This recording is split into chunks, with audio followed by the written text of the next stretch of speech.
Some artists chase the spotlight, others become musicians that other musicians cannot stop talking about. And today's guest spent years building a really respected career in Nashville, both on stage and behind the scenes, while creating a story that is uniquely his own. Singer songwriter and guitarist Ben Graves joins me today.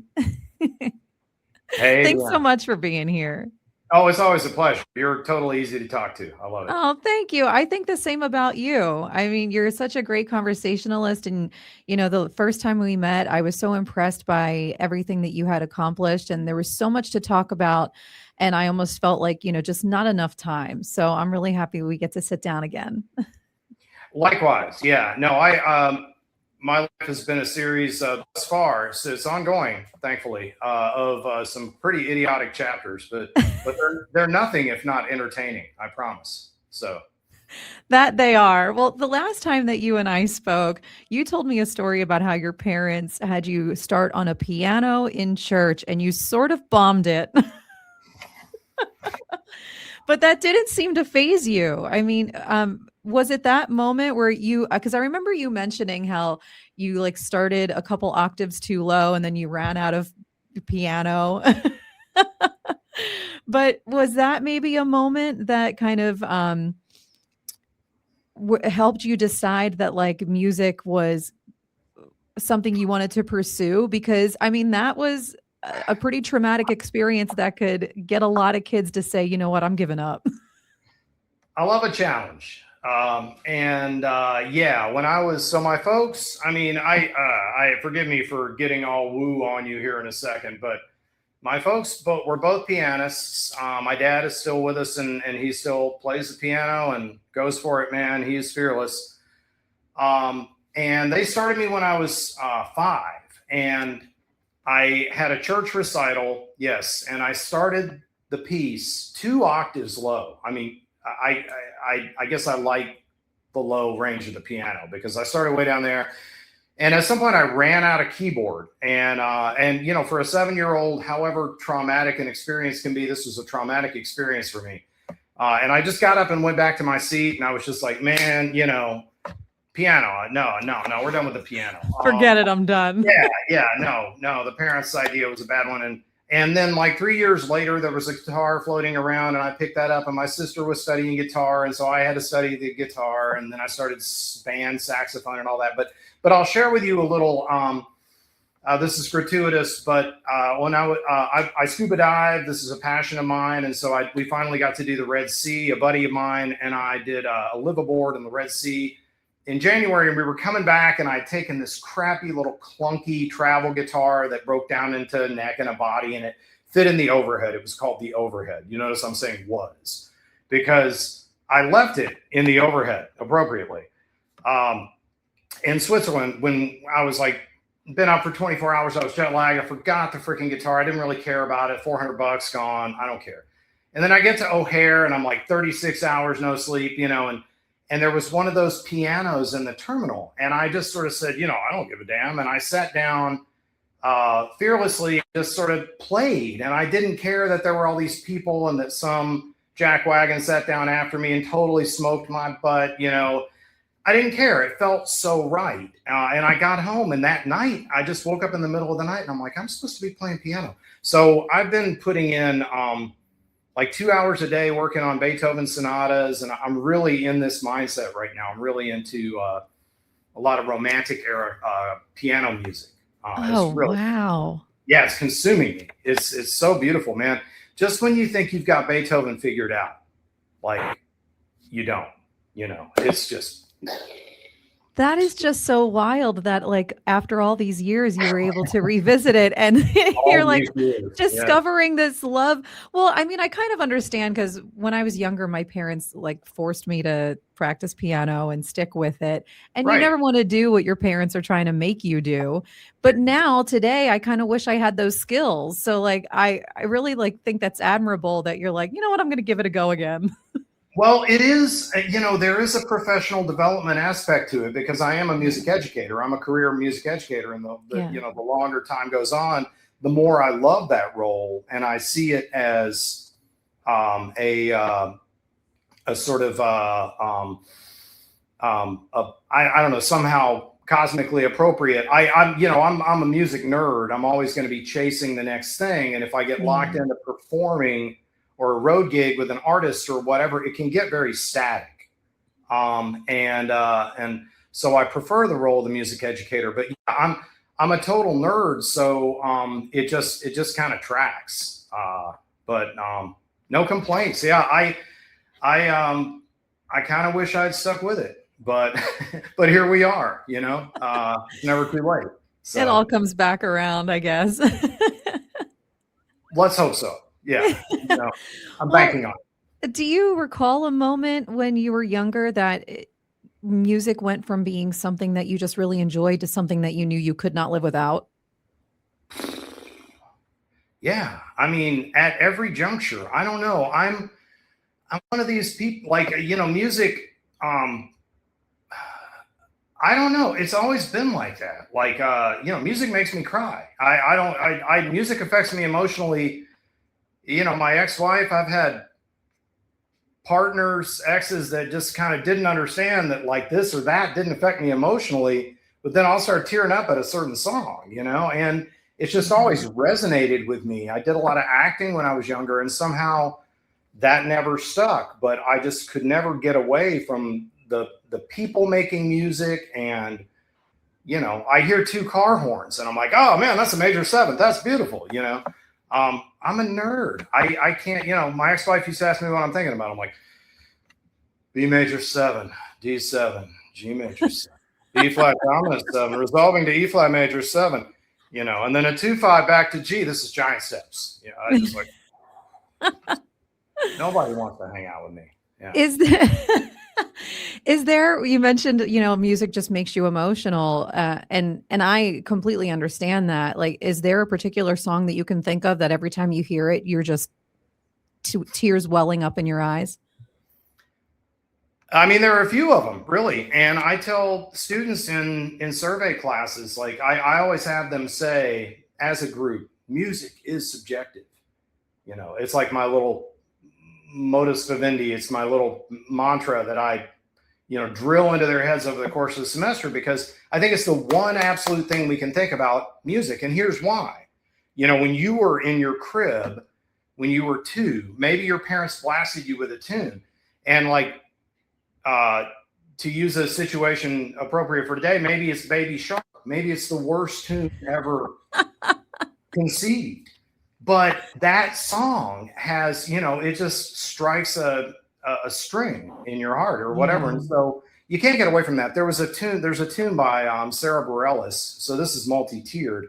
I lost my mom in 2021, and my daughter had been in a TPAC production of Waitress, the Oh, Sarah yeah. Bareilles musical, which we all love, which is genius, beautiful. Yeah. And, there's a tune called, maybe Soft Place to Land. It's just a gorgeous, shimmering tune.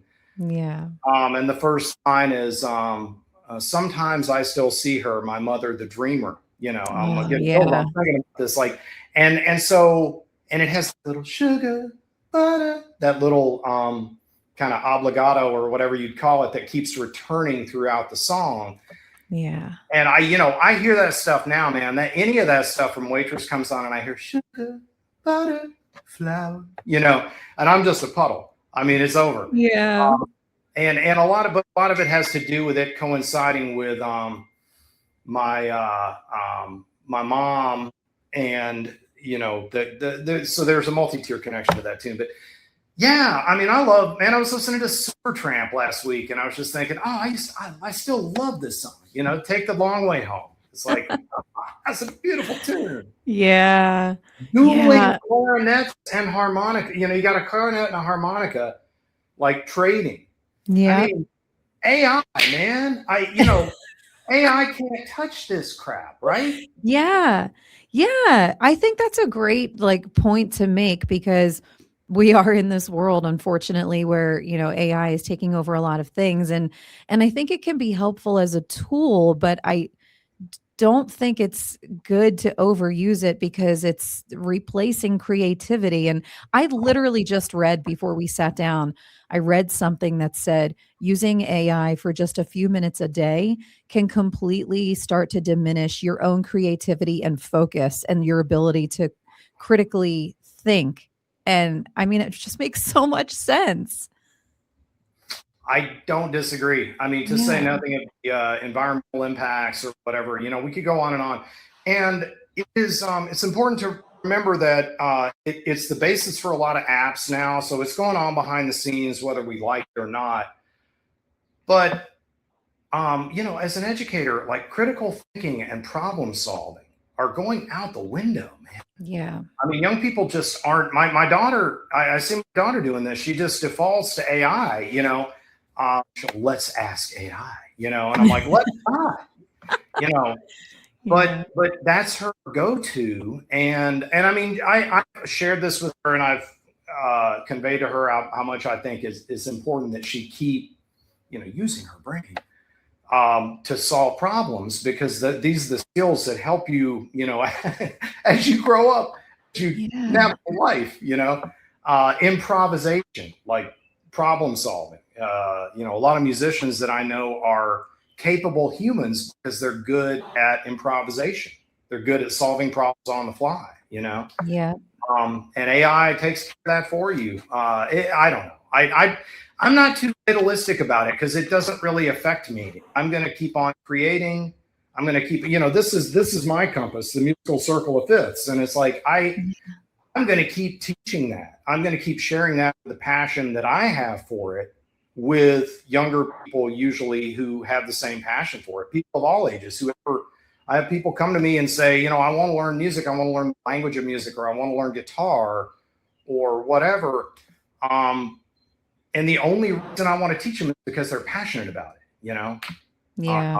I'm doing all right with my career. I don't really need anything, but I thrive on people being passionate about this. And when you have, I don't know I guess what I'm saying is I'm always looking for a certain amount of curiosity and a certain amount of effort that someone's willing to put into getting this thing, and the AI thing just sort of, it answers your question. It makes it so easy. And I don't think it's the same experience. I don't think Yeah. you enjoy the same reward when you don't work for it to a certain extent. Yeah. I Maybe that's agree.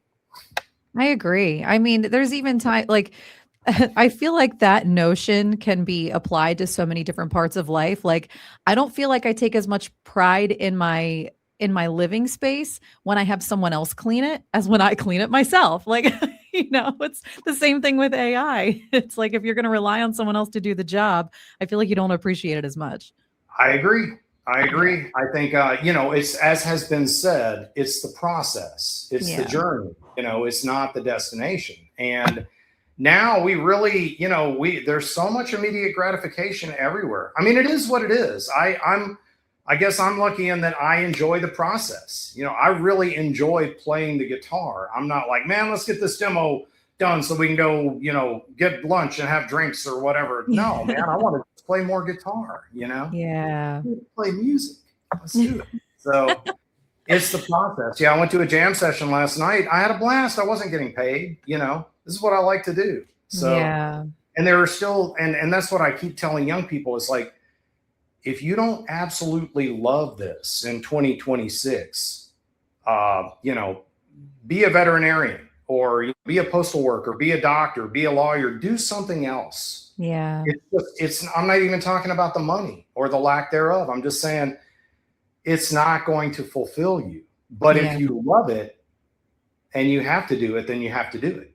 And I still meet those young people who are just like, oh, music is my life. I'm like, really? I'm like, yeah, it's my life. I'm like, well, then you got to do it. Yeah. No Yeah, alternative. it's such a great point to make. And you have spent so much time, diving into this passion of yours, and in all aspects. I mean, you've been an artist, a sideman, a session player, an educator, a songwriter. Is there a certain role in your life that you've played that feels most authentically like you? Uh,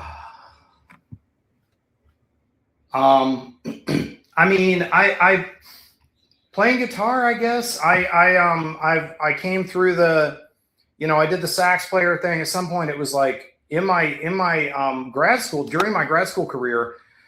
I mean, I went to grad school for saxophone, and I got an assistantship. And Dr. Greg Yazanitsky, my one of the, maybe the only person I could call a mentor at Washington State University, cool dude that he is, my dude. He agreed at some point. He was like, I said, I'm really like, I'm fascinated by the guitar. I really want to switch to guitar as my principal instrument. Yeah. And I'll never forget the look that he gave me. It was just like, what? But he agreed to do it. And he said, let me take the weekend and think about this. And he came back and he said, all right, but you're going to play a 45-minute classical jury. And I had to memorize a whole program of Bach on classical guitar. And I had to play with the jazz big band for the 2 years. I mean, he kicked my butt. But ever since, I think that was the point at which I realized, like, I like the guitar because it gives me harmony. I love chords. I love a beautiful sounding, rich chord. We've established that that's where you feel most authentically like yourself. Is there a career decision that you've made that kind of felt a little risky at the time, but maybe turned out to be one of the best moves you ever made? Because you've gone through so many different avenues. I've never, I'm lucky, I come from a solidly middle-class background, but I will concede all day long that I'm lucky to have been able to choose music pretty much at every juncture. But I never thought about it, man. Money has never been anywhere near as interesting as music for me. I chose not to follow these guys that I was playing with in high school who went on to become the rock band Fuel, and yeah. I don't care. I hung out with them on their tours later. And every time I'd go see them, it's like, oh, this rocks. I don't really care about it. My head has always been somewhere else. And education has allowed me to be selfish, to be musically selfish. It puts you in a position where you can sort of be a researcher, for your career, for your life. And at some point when I realized that, it was like, well, there's no turning back, because and I've made money as a musician. And at some point I gave up those opportunities to do something else that I was more, and I've worked, don't get me wrong, I've worked jobs, but I've been lucky enough to be able to usually choose a job that has something to do with music. I spent a couple of years working in the financial industry. When I got out of grad school, I moved to San Francisco and I worked for ING Bearings, and they wanted me to be a stock trader. They were like, we think you have a lot of potential. We'd like for you to take your Series 7 and, become a trader on the West Coast Exchange. And we'd like to fly you to New York to meet the head honcho, and I was like, well, I like that last part, so I let him send me to New York. And the whole time I'm like, I'm not going to be a stock trader, Yeah. And I saw how much money there was a guy in the back of the suite with a $2 billion fund. It's like, I don't care, that's never really had, I'm fascinated by the concept of sort of an income, a sustaining income, which is in a range where people are able to live comfortably, and enjoy certainly the social services that they need or whatever. But as my buddy Travis Vance, who's Thomas Rhett's music director, often says, "Mo money, mo problems." And so, I know that after a certain point, money becomes a liability. And sure, I'd like to make a little bit more here and there, or, I'm fine with where I am now. I see so many people and later in life, and it seems like they wish they'd done something else. I don't want to be like that. So, I do believe that if you apply yourself and you're happy and you're nurturing positivity in what you're doing for a career, and even an avocation, that eventually maybe money will come. And I think in a lot of cases it does. And I know there are people who don't have this luxury, the middle class luxury of being able to pursue arts. But I love it when I see people that are just undeterred, man. They're just, oh no, this is for me. You know, yeah, I'm sleeping in a cardboard box behind Best Buy, but life is good. I got a gig, you know. Yeah. I can relate. Yeah. Well, and you have like done such an incredible job of finding that perfect balance because you do have a I think a much more stable lifestyle than a lot of people who come to Nashville and like do the grind and like try to make it happen, you know. And you mentioned like being a professor of music. Uh, what aside from like being able to just kind of have that like reliable um constant in your life, what has that afforded you the ability to do when it comes to pursuing your music? Well, you know, generally in academia, you are expected to sort of publish and continue your craft, you know, whatever that is. Mhm.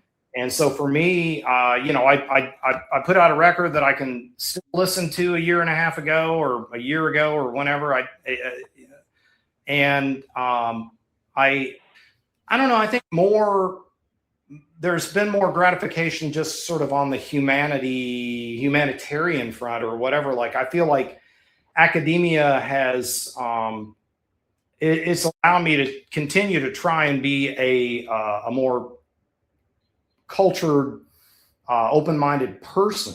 And you know, I'm with Charlie Hayden. Like, you want to be a better musician, take a walk in the woods. I think it all. I've met precious few people who are absolute jerks that are great musicians. You know, I mean, most of the time they sort of correlate. Someone is happy with their own life. They're telegraphing positivity. That's going to come out in their music. And you know, I can often hear when sort of someone plays, and I think, I'm not sure I would, you know, that person would have a personality that I would want to, like, I don't know that I'd want to really hang out with that person a lot or whatever. Yeah. Not that I think they're a jerk, just like, for instance, phrasing, which, you know, the zabaduda, dabaduba, babaduda, instead of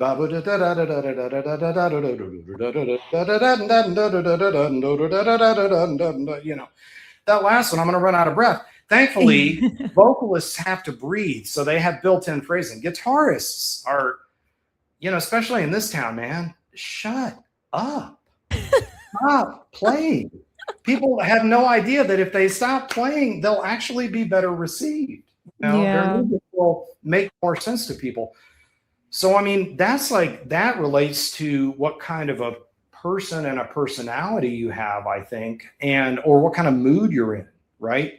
Yeah. And so academia has, I say that because the last few years I've taken advantage of travel opportunities, and I've taught in Korea and South Africa, in Ireland years ago. And whenever I get a chance to go somewhere else and teach, you know, that's great. That's great. And I'll be the first to say it's less about the music. And I'm always telling the students, like, hey, you know, why don't you guys, we'll cancel class today. You can go to the Arc de Triomphe or whatever, you know, like that's more important than learning about Beethoven today. You're somewhere interesting. I guess suffice to say, I think travel is just so important. Yeah. Yeah, I agree. I mean, just experiencing different cultures and a different way of living is so important. I mean, just I don't to be able to keep developing and growing as a human. I know that you said like when you do that, when you travel, that it's not so much about the music, that it's more about the experience, but it's got to impact the music and the students' pursuit of it. How would you say it does? Yeah, absolutely. No, but that's just it. Like that, I guess that's what I'm trying to say, is that everything impacts the music, you know? And that's kind of what Charlie Hayden, I think, was saying when he said that about taking a walk in the woods. It's like, you want to be a good musician, be a good person. And I guess there are people who lack a conscience, maybe, who can be a bad person and go on and do great art. You know, we know this about Richard Wagner and Picasso and others who are notoriously, you know, And yet, you know, we love their art. So it's not an absolute. I don't believe in absolutes really. But I think, you know, quite often if you're at peace with yourself, you're going to make better art. And you know, you have to be confident enough to put yourself out there, obviously, and you have to be, yeah, I don't know. I'm in an interesting place because I don't feel the need to like promote or produce content or whatever, but I play all the time. You know, I tell people like, you want to hear me, come to the gig. Yeah. Get off the couch, man. You know, like, Yeah. I'll be here, you know, come hear me live if you want. Yeah. But I don't, it's an interesting time where people are giving their music away for free to the masses, and it's all sort of under the guise of promotion. But I think this is more valid than that. I think the sharing of knowledge and perspectives and, you know, information is very important right now. Yeah. But there's so much music out there. So I guess like this, I think, is an appropriate forum for sharing my ideas, some information, some knowledge, whatever. But the music will be much better experienced live, right? Yeah. So like, come to the gig. Yeah. Not even my gig. Go support me. Jesus, Mandy Barnett, man. Holy crap. You know, we live in the same town as Victor Krause and Mandy Barnett, and go hear there are some genius musicians in this town. And you know, every night of the weekend, it's like, oh man, yeah, get off your butts and go hear that. Yeah. There's a lot of stuff I don't care about getting out of here, but there's a lot. If you know where to look, there's, you know, this is Music City still, I think, to a certain degree. Oh yeah.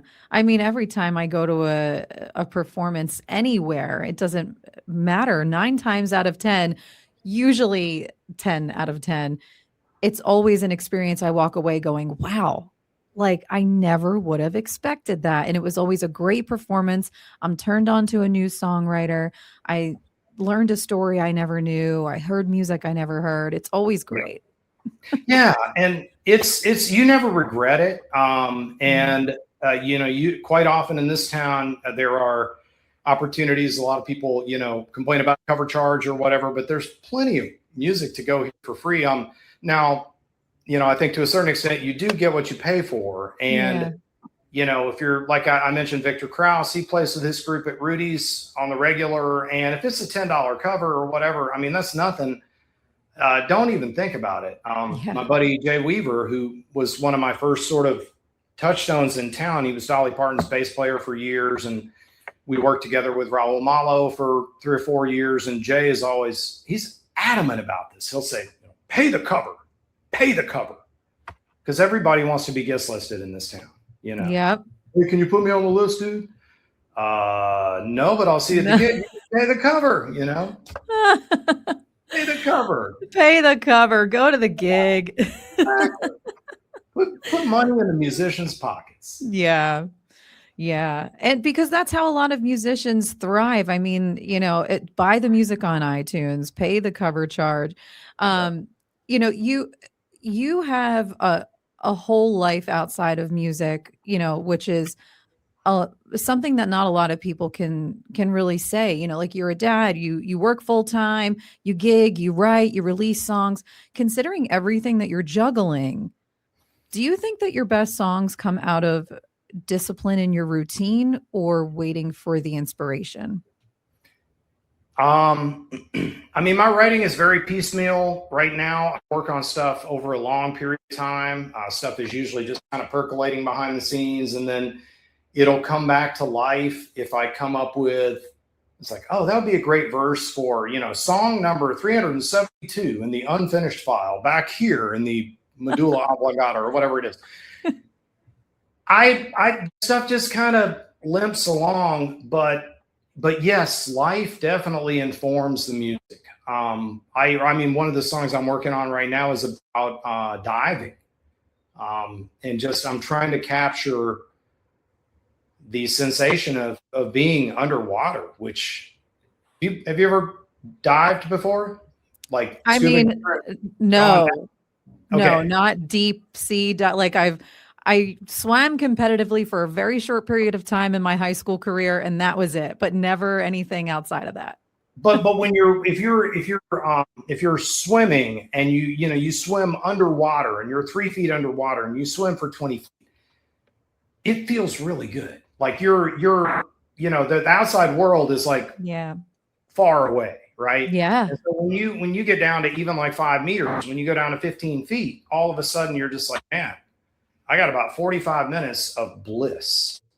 And it really is that. I'm not thinking about politics, family dynamics. I'll think like fond thoughts of my daughter or whatever, like, things that are happy, and those things go through my mind. But somehow just all the strife and the negativity just goes out the window, man. Especially if it's like warm water. You're just like a sensory isolation tank. You're floating. I mean, there's nothing better. So that's a song that's been kind of cooking back there for a while, and will probably not get written for another 5 years. But yeah, life. Do you know the songwriter Ron Sexsmith? No. He's a real one. I mean, utterly real. And he writes about anything.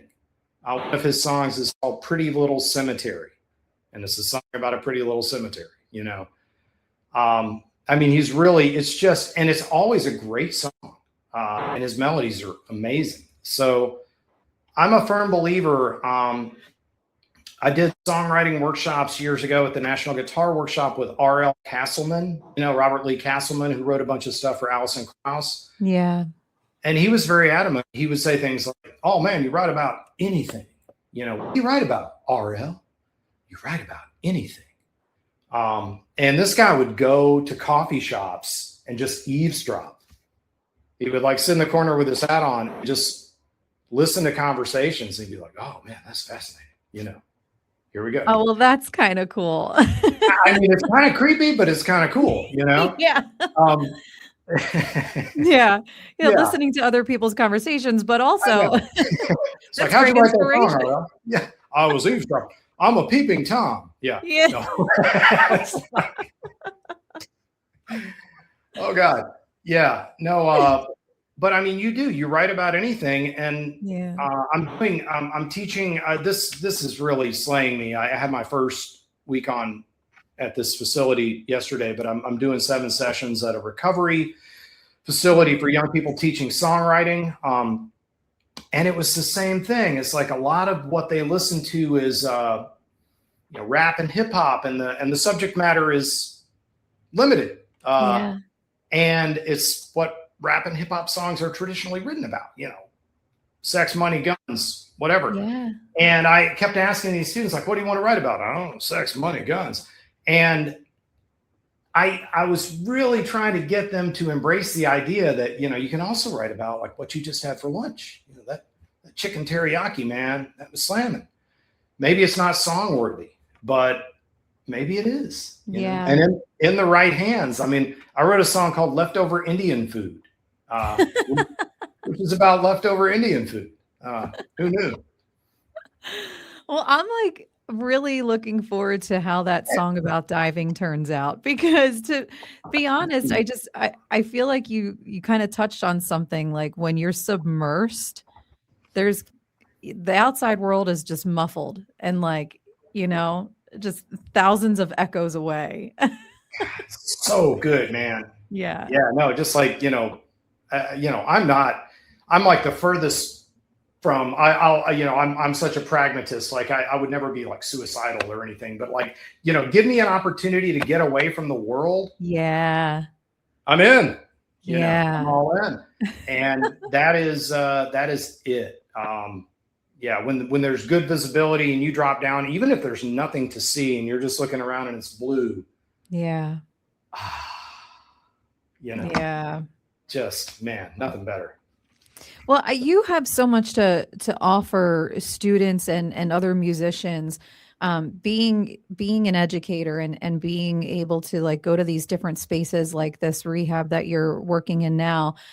You give back so much to other communities of artists and musicians, but What's something that you've learned from working with other artists? Like, you kind of briefly touched on something we talked about before, how you worked with two people that ended up going on to create the band Fuel. I mean, there you've worked with a lot of really like established people in the music industry. Like, what would you say is probably the best lesson you've learned, or like your biggest takeaway? I mean, there's so many of them. Greg Yazaniski, the guy at Washington State, had so many great one-liners. One of the things he used to say to me was, "You only need as much technique as you think you need," which, I mean, that just kind of sets you free. Yeah. It's the idea that if you can learn to work within your limitations, that's where you reside. And a lot of people don't. A lot of people are, to their credit, perhaps, always striving for something, fresher or newer or whatever, and they're going for it. Yeah. But if they don't succeed, then sometimes that may kind of, that may cause their artistic statement to be less than or whatever.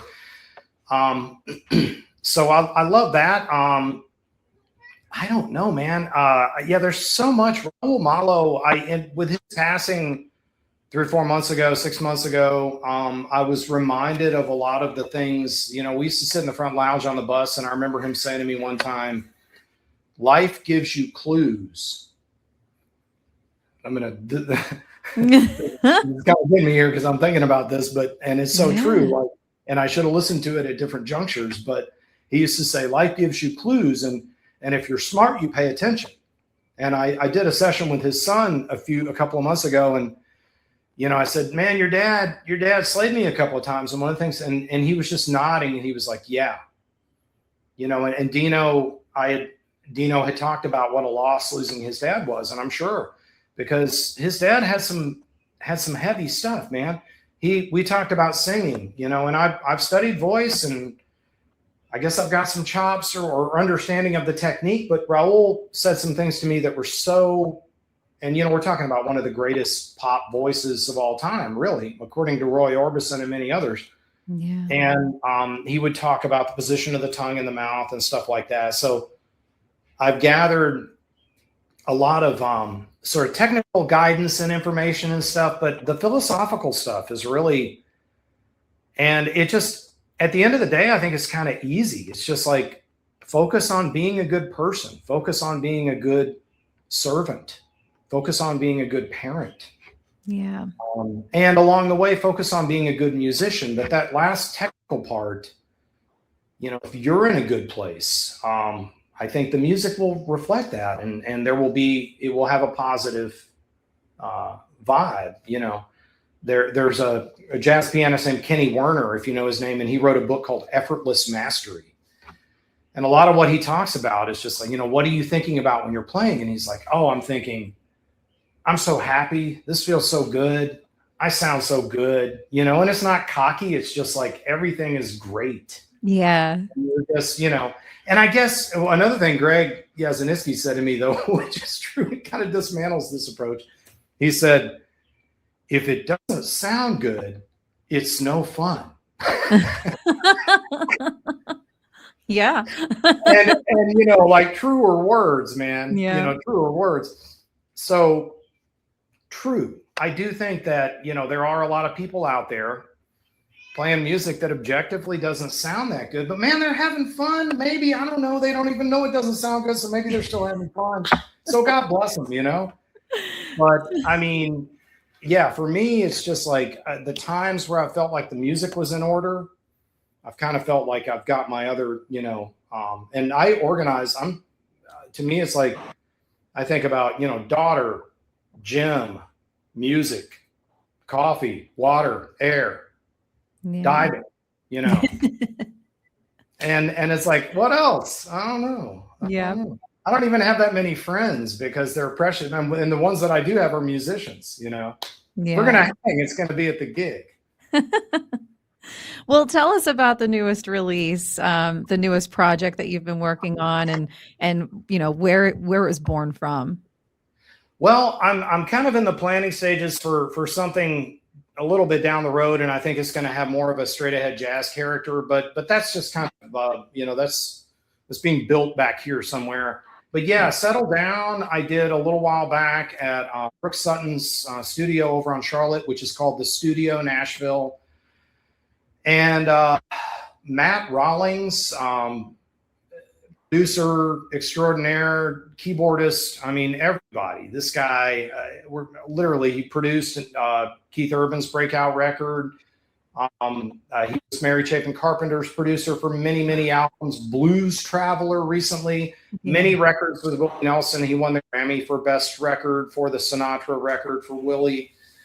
Everybody. I mean, he was with Lyle Lovett for, going on 35 years now. Has been, still is. And Matt can do no wrong. Sits down at the piano. First take is beautiful. Second take is beautiful. The third take is gorgeous. You're like, well, what are we going to keep? and then Victor Krause, Allison's brother, was on bass. Another just funny as hell. Great human. These people are all great humans. John O'Ricks is the drummer for the Wood Brothers, which is a great band and just a funky drummer. So I got these guys together in the studio for a couple of days, and we banged out 8 tunes. I just decided, like, okay, I just want to make a record, but I don't need to get into 12 tracks or anything. And, we settle on 8, and I press some LPs, and we do 2 jazz standards, God Bless the Child, and a beautiful standard called My Ideal that is really just one of my favorite tunes of all time. And then there were 6 tunes that I wrote, so a couple of which had been recorded before, and I kind of wanted to re-record them. And so I'm still, I still feel like it sounds pretty good. I was certainly happy with the production. Brooke and I co-produced it. Matt, well, I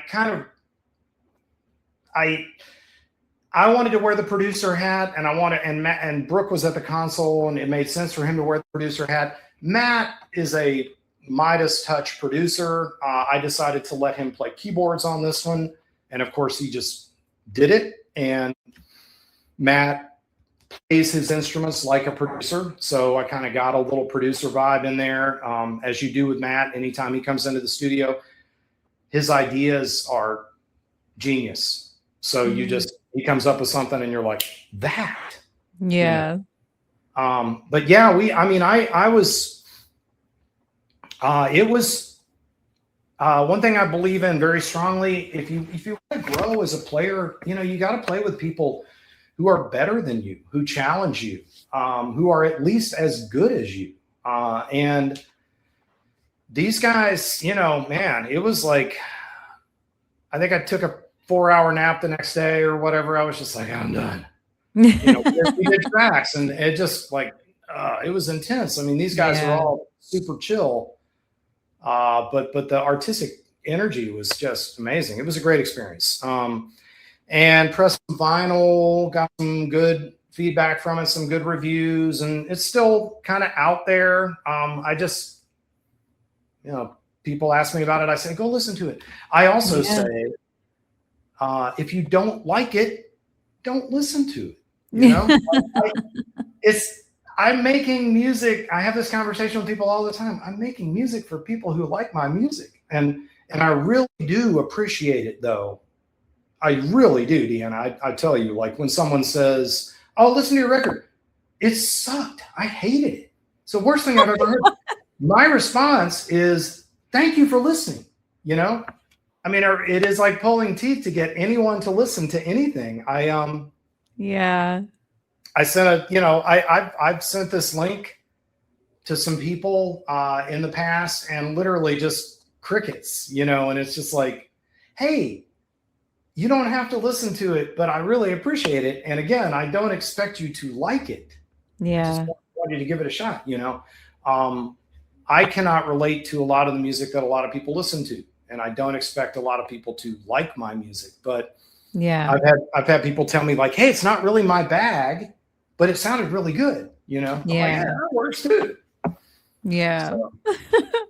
Well, if it's any consolation, I did listen before we sat down, and I did like Oh, it. well, thank you. I appreciate it. It's very diverse. It's an array of styles. So Yeah. I do tell people, like, yeah, if you don't like the kind of pop banger that it opens with, the next tune is kind of funky. And then there's kind of a ballad on piano, and then there's a super funky jazz tune, and it goes different places. So I tell people, like, listen through, drop the needle. Okay, this sucks. Next, hit the skip button. Totally cool. All right. So a couple fun questions to ask you. Oh. So if we handed your closest friends a microphone, what would they roast you for? Oh God. I don't know. I mistakes were made the year after my divorce. It's not been a straight line. And I might get some crap for that, just like, oh yeah, man, nice work, Graves. Yeah. You navigated that well. Sarcasm fucked. But I don't know, man. I mean, the people that know me long enough or have known me long enough might, oh God, man, I don't know. I mean, I've done some really stupid stuff. I don't know. I was just kind of a hippie back in my pre-grad school or grad school days. I posted this little story a post the other day about this the car that I bought for like $280 in Michigan and drove to grad school for the Interlochen Center for the Arts. Yeah, I went to a Fred Meyer store and bought a car for $280, and the guy's testing it, and the brakes are going to the floor. He's like, oh, sometimes it does that. It's like, okay. And painted it sky blue with white clouds, and drove it across the country and picked up a hitchhiker and his dog. And we got to Montana and some guy wanted to come with us. I mean, it was crazy. I need to write a screenplay about this someday. Well, and you're here to tell the story. So that's why I'm hanging out, Deanna. There's some stories that need to be told. So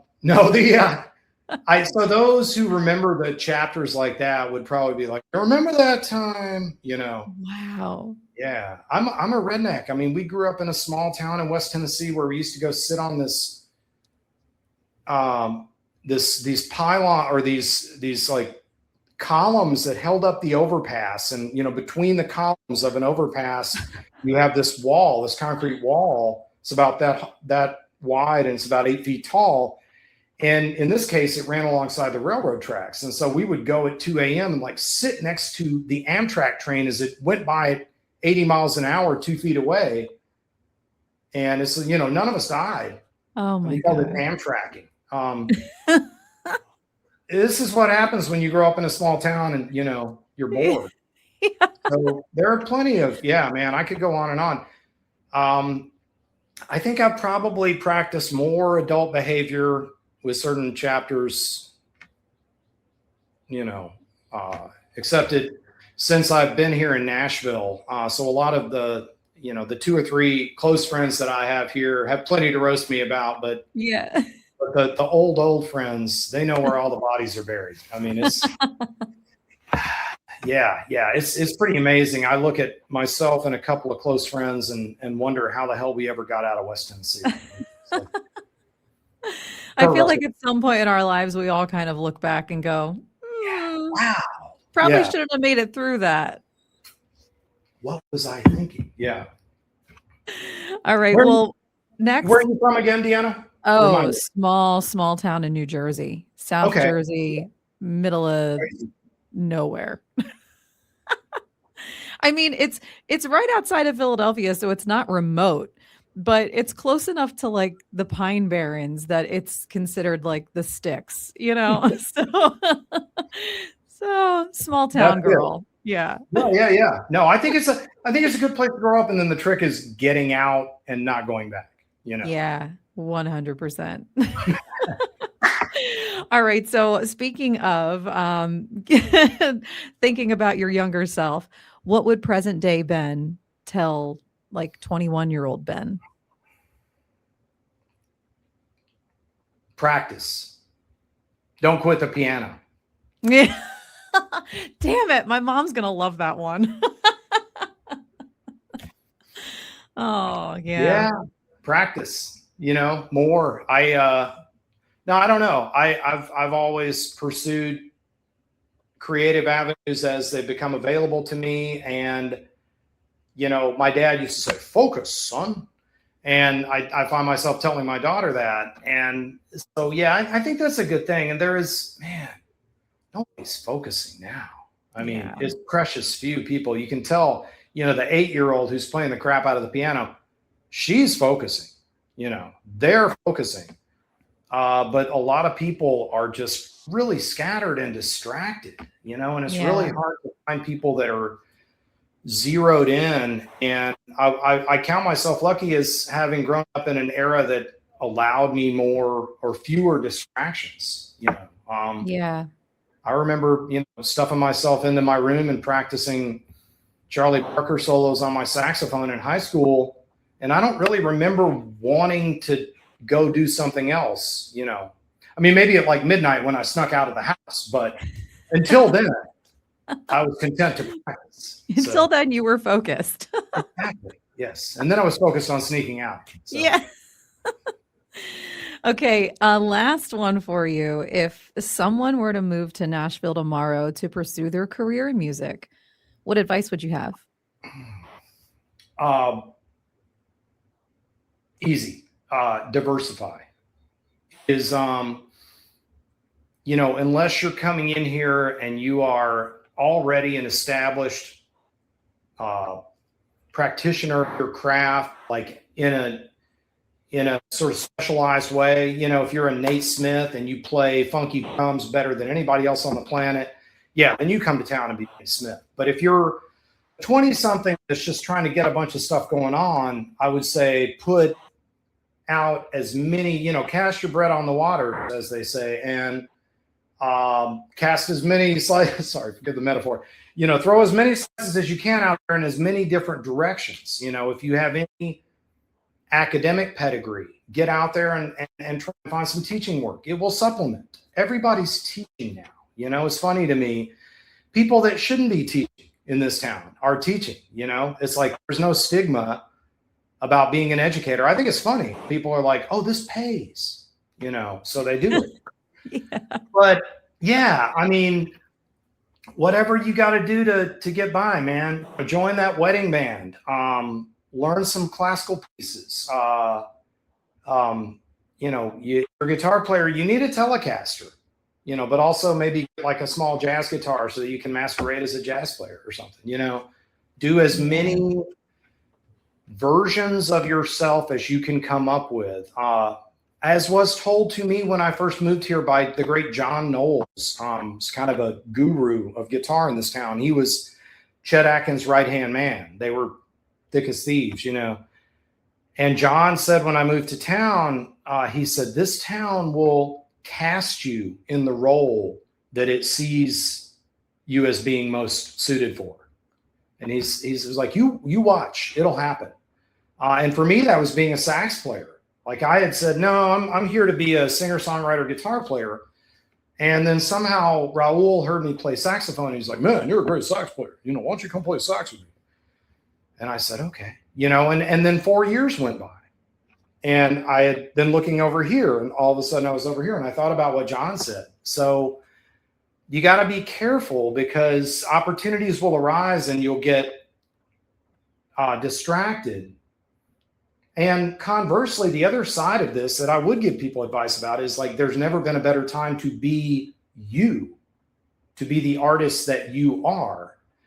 But if you're trying to come to town and not work at Applebee's, which is fine too. But if you want to do all music, then start the shotgun approach. Now, if you just want to be an artist, then get a gig at Applebee's. And be you, because I hate to tell people this, but being you will not prove remunerative for some time. You know, you'll have to wait for that to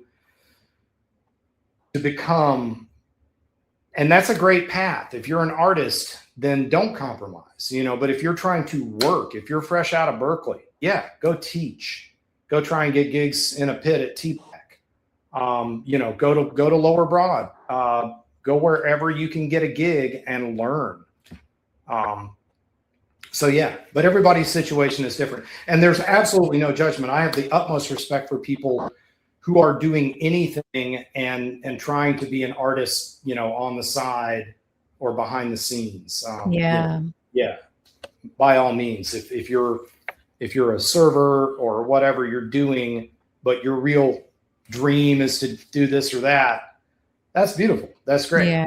Stick it out. Be true to yourself. A lot of the artists that I see that are young here, they don't really have the guitar facility to do other things on guitar. They're not session vocalists, but they're just pursuing the artist thing. They're writing and they're playing the material and they're getting it out there. That's wonderful.